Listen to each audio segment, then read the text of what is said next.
college students, not maybe 3 or 4 weeks ago, and they said, who do we blame if this doesn't pass? Who do we blame? They were thinking I was going to say the insurance industry. Well, not a bad start. You know who we blame? Ourselves. We have the power.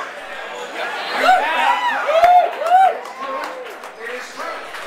And you exercised it when you elected Barack Obama.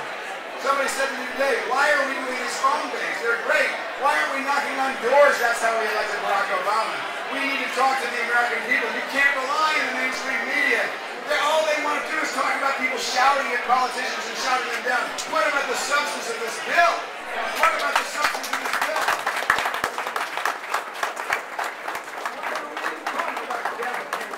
Why are we talking about euthanasia? Why are we talking about abortion? We ought to be talking about choice. All this bill does is give the power to reform health care to the American people. It takes it away from Congress and bureaucrats and the insurance industry, and by giving them a choice of the public option or staying in the private sector, it allows the American people to have health care reform at the pace at which they desire it.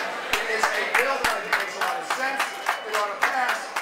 72% of the American people believe they ought to have that choice. 50% of Republicans believe they ought to have that choice.